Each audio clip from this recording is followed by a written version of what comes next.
क्या बहनों भाइयों देश के अन्य नेता इस चरित्र का को फॉलो नहीं कर सकते, इसका अनुसरण नहीं कर सकते?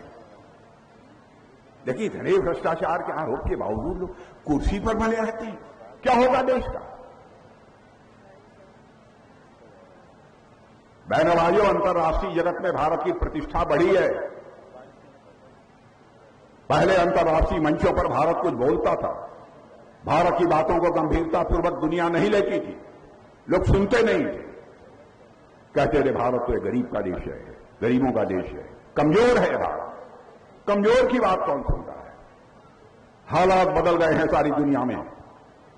आज अंतर्राष्ट्रीय मंचों पर दुनिया के लोगों के सामने खड़े होकर भारत यदि बोलता है तो सारी दुनिया कान खोलकर सुनती है कि भारत बोल क्या रहा है, यह भारत की हैसियत बनी है। और आरजेडी, राष्ट्रीय जनता दल यह दावा कर रही है और कांग्रेस यह दावा कर रही है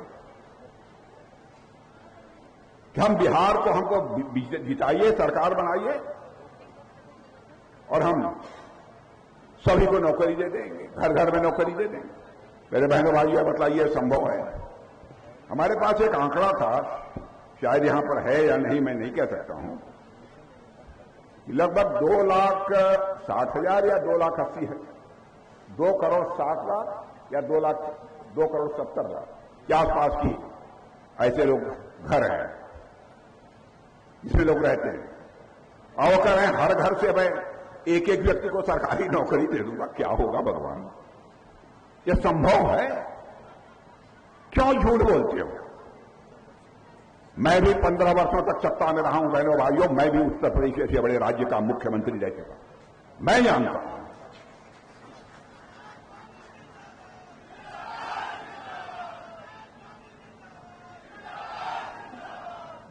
मैं लालू जी और तेजस्वी यादव इनसे दोनों से कहना चाहता हूं, राहुल गांधी से भी मैं कहना चाहता हूं, अरे राजनीति करनी है तो यह सच बोलकर राजनीति कीजिए।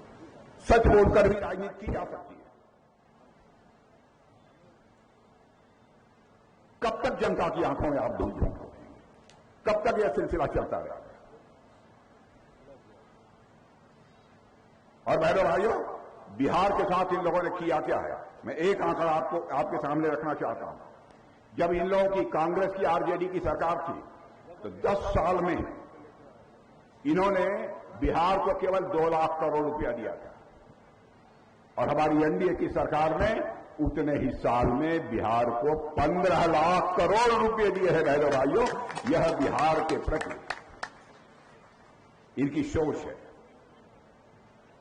जैसे लगता था कि इन लोगों के शासनकाल में बिहार राज्य के विकास पर बिल्कुल ब्रेक लग गया हो।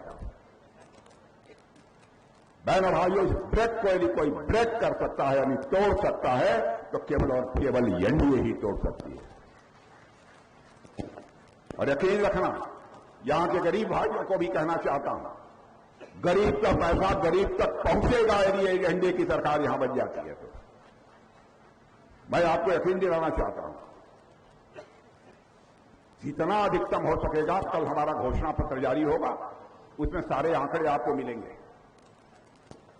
आपको साफ हो जाएगा कितने लोगों को हम लोग रोजगार देने वाले हैं, क्या करने वाले हैं, यह पूरी तरह से साफ हो जाएगा। लेकिन हमारी कोशिश यही होगी, आने वाले वर्षों में अधिकतम लोगों को रोजगार मिले, और ये हमारी कोशिश ही नहीं होगी, मैं बिहार के बहने भाइयों जवानों से कहकर जा रहा हूं, यह हमारा संकल्प है, यह हमारा कन्विक्शन है कि अधिक से अधिक नौजवानों के हाथों को रोजगार मिले। और आपने देखा इन लोगों के शासनकाल में बिहार में कितने मेडिकल कॉलेजेस थे, इन लोगों के शासन में बिहार में कितने इंजीनियरिंग कॉलेजेस थे। अब आज क्या स्थिति है? हालात पूरी तरह से बदल गए हैं। हालात तो इनके समय यह थे, नौकरी का लालच देकर लोगों के खेत दिखाए जाते थे। बहनों भाइयों, इसकी कल्पना की जा सकती है। अब वो कह रहे हैं कि हर जो है परिवार को हम सरकारी नौकरी देंगे। नक्सलवाद का आतंक था। और बहनों भाइयों, आप देख रहे होंगे नक्सलवाद अब अपनी अंतिम सांसें गिन रहा है बहनों भाइयों, नक्सलवाद अंतिम सांसें गिन रहा है। हमारा जत्ता आतंक नक्सलवाद को किसी भी सूरत में बर्दाश्त नहीं करेंगे। हमने सबकी चिंता की है, अगड़ा हो पिछड़ा, अगड़ों के लिए भी 10% का रिजर्वेशन पहली बार आजाद भारत में किसी ने दिया है तो हमारी सरकार ने दिया है। पिछड़े वर्ग के ओबीसी कमीशन को संवैधानिक दर्जा भी पहली बार किसी ने दिया तो हमारी सरकार ने दिया।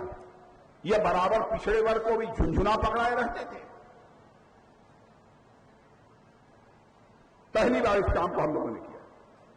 सब तो सब छोड़ दीजिए, कर्पूरी ठाकुर जी यहां के मुख्यमंत्री रहे, जिस तरीके से उन्होंने सरकार चलाई है सब लोग उसकी तारीफ करते हैं और यहां की जनता ने उन्हें जननायक की इस सम्मान के साथ उनको नवाजा है। बहनों भाइयों, इन लोगों का चाहे हमारे लालू भाई हों, तेजस्वी यादव हों, कभी ध्यान ही नहीं गया। चाहे कांग्रेस की सरकार हो, राहुल गांधी हो, पहली बार भारत रत्न के सम्मान से कर्पूरी बाबू को किसी ने सम्मानित किया है तो हमारी सरकार ने किया। SC/ST का आरक्षण भी 10 साल के लिए हम लोगों ने बढ़ाया है।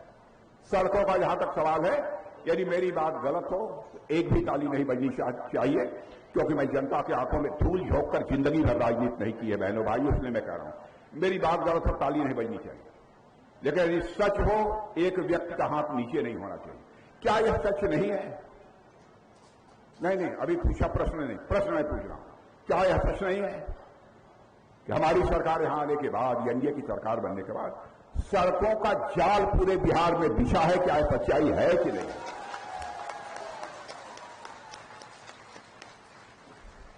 मैं यह नहीं कहता हूं कि पूरी तरह से यहां राम राज्य हो गया है, लेकिन पहले से काफी हद तक हालात बेहतर हुए हैं कि नहीं हुए?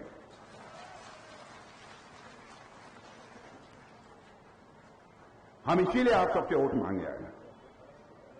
और देखिए, आज तक न भूतो न भविष्य में तो होगा। हमें 10 वर्षों के अंदर, 10 नहीं 9 वर्षों के अंदर हमारे प्रधानमंत्री मोदी जी ने इस हिंदुस्तान के 25 करोड़ लोगों को गरीबी रेखा के बाहर किया है। 25 करोड़ लोगों को। आज तक दुनिया के किसी देश में यह करिश्माई काम मेरे बहनों भाइयों कभी नहीं हुआ है। 4 करोड़ लोगों को पक्के घर मिल गए। और मैं बोलकर जा रहा हूं, न यदि पूरा हो, कोशिएगा आप, भारत के अंदर एक भी कच्चा घर हम लोग नहीं रहने देंगे। एक भी कच्चा घर नहीं रहने देंगे। गरीब से गरीब व्यक्ति भी यदि रहेगा तो पक्के घर में रहेगा मेरे बहनों भाई।